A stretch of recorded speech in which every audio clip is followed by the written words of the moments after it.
Morning dear students. Class twelfth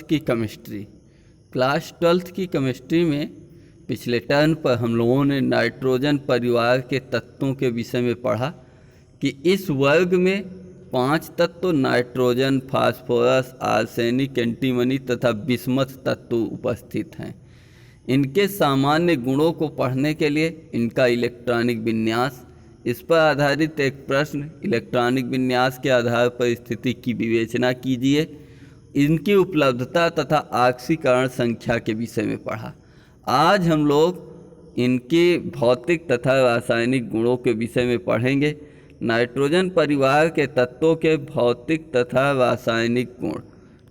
nitrogen परिवार के तत्वों के भौतिक तथा रासायनिक गुण के विषय में पढ़ना है। यहाँ पर दिया हुआ है भौतिक गुण, फिजिकल प्रॉपर्टीज। भौतिक गुण नाइट्रोजन परिवार के तत्वों में कौन कौन से पाए जाते हैं। समूह 15 के तत्वों के कुछ प्रमुख भौतिक गुण निम्नवत हैं। पहली, भौतिक अवस्था, फिजिकल स्टेट, यानी नाइट्रोजन परिवार के तत्व को यदि कहीं रख दिया जाए तो ठोस अवस्था में है, द्रवावस्था में है या फिर गैस अवस्था में है, उसकी अवस्था को बताना ही उसकी भौतिक अवस्था कहलाती है। नाइट्रोजन तत्व गैस है, जबकि वर्ग के अन्य सभी सदस्य ठोस अवस्था में हैं। सेकंड, परमाणु त्रिज्या। नाइट्रोजन हो, चाहे फास्फोरस हो, चाहे आर्सेनिक, एंटीमनी, ये परमाणुओं से मिलकर बने होते हैं। परमाणु के परमाणु नाभिक से बाहर की कक्षा के बीच की दूरी को उसकी परमाणु त्रिज्या कहते हैं। ठीक है ना। तो परमाणु त्रिज्या यहाँ पर समझेंगे। परमाणु त्रिज्या, एटॉमिक रेडियाई, समूह 14 के तत्वों की तुलना में समूह 15 के तत्वों की परमाणु त्रिज्या कम तथा वर्ग में नीचे की ओर जाने पर परमाणु त्रिज्या घटती जाती है। दूसरा है आयनन ऊर्जा या आयनाइजेशन एनर्जी। समूह 14 के तत्वों की तुलना में समूह 15 के तत्वों की आयनन ऊर्जा अधिक होती है, यानी अधिक एनर्जी देने पर इस वर्ग के परमाणु के बाह्य कोश से इलेक्ट्रॉन को निकाल पाना संभव है। वर्ग में नीचे की ओर जाने पर आयनीकरण ऊर्जा घटती जाती है, यानी कि नाइट्रोजन से फास्फोरस, आर्सेनिक, एंटीमनी, बिस्मथ की ओर जाने पर बिस्मथ की आयनन ऊर्जा सबसे कम होगी, घटती जाती है, सबसे कम होगी। आयनन ऊर्जा वर्ग 15 की अधिक होने का एक कारण और भी है कि फास्फोरस का, जैसे नाइट्रोजन का इलेक्ट्रॉनिक विन्यास, nitrogen 7, 1s2 2s2 2p3 2s2 2p3, p में कुल 6 इलेक्ट्रॉन होते हैं, इसमें 3 इलेक्ट्रॉन है, माने अर्धपूरित है। तो अर्धपूरित ऑर्बिटलों का स्थायित्व तो अधिक होता है, इसलिए इसकी आयनन ऊर्जा अधिक होगी। अगला है विद्युत ऋणात्मकता। विद्युत ऋणात्मकता वर्ग 14 के तत्वों की तुलना में समूह 15 के तत्वों की विद्युत ऋणात्मकता अधिक होती है। ये अधिक ऋण विद्युतीय होते हैं।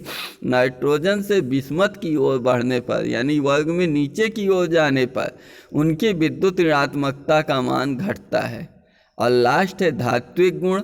समूह 14 के तत्वों की तुलना में समूह 15 के तत्वों में धात्विक गुण कम होते हैं। समूह में नीचे की ओर जाने पर धात्विक गुण बढ़ते जाते हैं। अभी तक हम लोगों ने भौतिक गुण के विषय में पढ़ा नाइट्रोजन परिवार के तत्वों के। अब हम इसके रासायनिक गुणों को देखते हैं, केमिकल प्रॉपर्टीज। समूह 15 के तत्वों के मुख्य रासायनिक गुण निम्नवत हैं। इसके रासायनिक गुण, पहला हाइड्राइड, हाइड्रोजन से, यानी तत्व की हाइड्रोजन से क्रिया कराने पर बना यौगिक हाइड्राइड कहलाता है। समूह 15 के तत्व MH3 प्रकार के हाइड्राइड बनाते हैं। क्यों? क्योंकि इनके बाह्य कोश में 3 इलेक्ट्रॉन होते हैं। बाह्य कोश में 5 इलेक्ट्रॉन होते हैं, 3 आपके लोन पेयर ऑफ इलेक्ट्रॉन होते हैं। तो इसमें पहला होगा अमोनिया NH3, दूसरा PH3 फास्फीन, तीसरा आर्सिन ASH3, चौथा स्टीवीन SbH3 और पांचवा BiH3 बिस्मथिन। समूह 15 के तत्व सामान्यतः MH3 प्रकार के हाइड्राइड बनाते हैं। इनमें से हाइड्राजीन N2H4 तथा डाइफास्फीन P2H4 मुख्य हैं।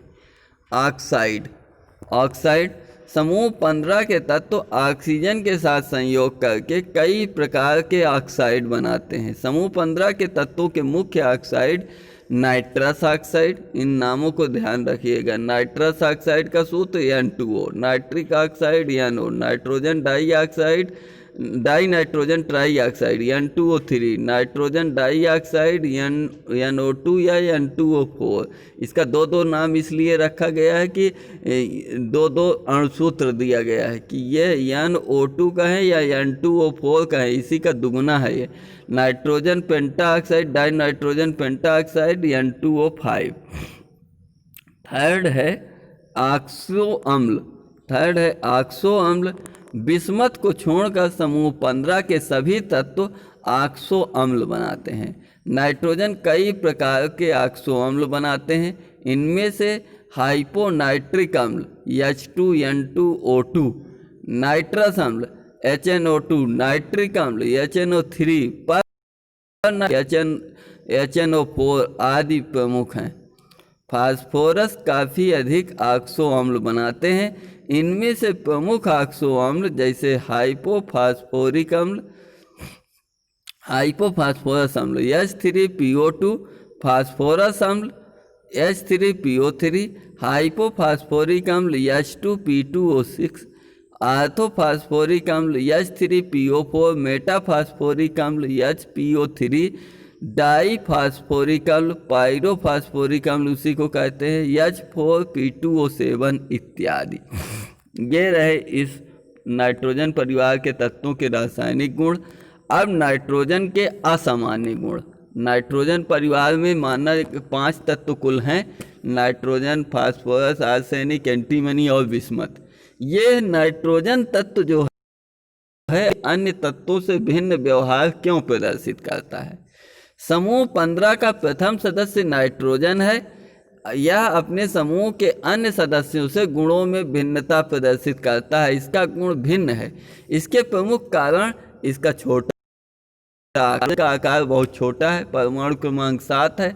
1s2 2s2 2p3 इसका इलेक्ट्रॉनिक विन्यास है। उच्च आयनीकरण ऊर्जा, इसकी आयनित होने की ऊर्जा जो है बहुत अधिक है। इसकी विद्युत ऋणात्मकता बहुत उच्च है और संयोजी कक्ष में डी कक्षक की अनुपस्थिति के कारण ये समूह के अन्य तत्वों से भिन्न गुण प्रदर्शित करता है। अब हम लोग देखेंगे कि ये क्या क्या भिन्न गुण प्रदर्शित करता है। नाइट्रोजन समूह के अन्य तत्वों से भिन्न गुणों में भिन्नता प्रदर्शित करता है। फर्स्ट, सामान्य ताप पर नाइट्रोजन गैस है जबकि अन्य सदस्य ठोस हैं। सेकंड, नाइट्रोजन द्विआणुक अणु है, यानी N2 के रूप में होता है। द्विअणु होते हैं, जब नाइट्रोजन N और N जुड़ता है तो N2 बनता है। जबकि फास्फोरस समूह के अन्य तत्व टेट्रा आणविक है, P4, Sb4, As4 आदि के रूप में मिले हैं। थर्ड है, तथा अधिक विद्युत ऋणात्मकता होने के कारण नाइट्रोजन में हाइड्रोजन बंध बनाने की प्रवृत्ति मिलती है, जबकि सामान्य सदस्य हाइड्रोजन बंध नहीं बनाते हैं। अगला फोर्थ है, नाइट्रोजन -3 से +5 तक ऑक्सीकरण प्रदर्शित करते हैं। कभी -3 तो कभी +5 ऑक्सीकरण अवस्था, जबकि समूह अन्य सदस्य सीमित ऑक्सीकरण अवस्था प्रदर्शित करते हैं। फिफ्थ है, नाइट्रोजन हाइड्राइड NH3 एक अस्थायी यौगिक है। हाइड्राइड अन्य तत्वों के hydride PH3, ASH3, SbH3, arsine, एंटीमनीन जो भी है, स्टीवीन जिसको कहते हैं, ये सब अस्थायी होते हैं। नाइट्रोजन पेंटाहाइलाइड का निर्माण नहीं करता, यानी कि NCl5 नहीं बनाता है, जबकि अन्य तत्व पेंटाहाइलाइड बनाते हैं, जैसे PCl5 बनता है। PCl5 आपका संभव है, PCl5। तो डी कक्षक की अनुपस्थिति के कारण, लास्ट नंबर है, डी कक्षक की अनुपस्थिति के कारण नाइट्रोजन जटिल यौगिकों का निर्माण नहीं करता, जबकि समूह के अन्य तत्व जटिल यौगिक बनाते हैं, कॉम्प्लेक्स कंपाउंड भी बनाने की क्षमता रखते हैं। तो इसके साथ ही आज का हमारा ये टॉपिक समाप्त होता है। मिलते हैं अगले टर्न पर अगले टॉपिक के साथ, तब तक के लिए जय हिंद।